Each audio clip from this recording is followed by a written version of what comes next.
Welcome to the WHHI-TV Daily News. It certainly feels like spring has sprung here in the Lowcountry. I'm Betsy McDaniel, and here are today's headlines. No more witnesses, no more emotional testimony, just the quietest field trip ever, and closing arguments stand between the jury and its deliberations in the Alec Murdaugh murder trial.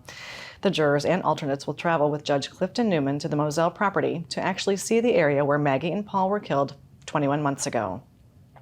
4 court employees will accompany the tour but cannot speak to anyone. The jurors may ask the judge questions but cannot talk with each other. Then they'll return to the courtroom for the final arguments. The prosecution wrapped up its redirect yesterday, spending considerable time debunking the two-shooter theory advanced by the defense earlier this week. Attorney General Alan Wilson himself getting the state's expert crime scene analyst to call the two-shooter theory preposterous. Have you started thinking that maybe you should be making a difference in the way your county is run, but don't have the time or money to run for office? This may be your chance to have your voice heard. Beaufort County is sending out a last call for volunteers for a host of different boards and commissions, including the Board of Voter Registration and Elections, the Beaufort Jasper Higher Education Commission, the Foster Care Review Board, the Water and Sewer Authority, TCL's Board, and the Lowcountry Tourism Commission. All have unfulfilled vacancies that county councilors are going to fill at their meeting next Monday. The only restriction is that you must be a registered voter in the county. You can find out more on the county's website. In some rather big national news today, it has been announced that the enhanced food stamps that have been available during the pandemic are now ending in 32 states. Not such big news in South Carolina and 17 other states because those benefits were already dropped on February 1st. Nearly 300,000 South Carolinians have had their SNAP benefits cut back to pre-pandemic numbers, often cuts of more than 50%, putting more pressure on food banks in the Lowcountry and statewide. Cocky the Gamecock is the mascot for the University of South Carolina, and most of us know that it is the Clemson Tigers. But for the past 155 years, the Technical College of the Lowcountry has been without a mascot. Of course, TCL has no sports teams, but they are hoping that adding a mascot may help re-energize the brand, and they are looking for your help. Last week, a survey was first given to faculty, staff, students, and alumni. That survey has now been open to the public. If you have an idea you'd like to share, head to tcl.edu/mascot before March 24th. Finalists will be announced in May or June, after which the college and community will be able to vote for their favorites to select a winner.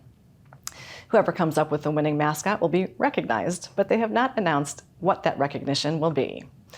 And here's some good news for Hilton Head Islanders with beach passes for 2022. Those passes will still be good through May at no additional cost as the town transitions to a new digital permit system. This will allow you to park in 135 spaces at Islanders Beach and 30 spots at Dryson Beach. You'll need the new pass on June 1st. The price of the pass will remain at $15 a year. New residents can get a pass through the Facilities Management Department. The media sources on your screen will have more on these and other stories, and we would love for you to like us on Facebook and follow us on Instagram at WHHI-TV. And if you have an idea for a news story, we'd love to hear it, so drop us a line at news@WHHITV.com. And now here's Justin Jarrett with what happened last night in the Lowco. Hey, it's time for Last Night in the Lowco on WHHI, powered by LowcoSports.com. If your allergies haven't alerted you to an early spring in the Lowco yet, we have video evidence that it's here because 6 Lowco high school golf teams teed off their season at the Lowcountry Invitational after playing round 1 at Berkeley Hall on Monday. 12 top-notch teams from South Carolina and Georgia wrapped things up Tuesday at the club at Savannah Harbor. AC Flora edged Porter Gowd by 1 shot with a team total of 439, with Hilton Head Prep carding a 452 to finish 6th and lead the Lowco contingent. A trio of locals cracked the top 10 as Beaufort's Jerry Bruns, Bluffton's Jones Saylor, and Hilton Head Christian Academy's Gabe Schmitz all tied for 6th at 2 over par. If you had baseball fever and could tolerate the no-see-ums, you were in luck last night because we had 2 Lowco on Lowco matchups on the diamond. Colleton Prep put up 2 runs in the top of the first at Hilton Head Christian Academy, but the undefeated Eagles took over from there.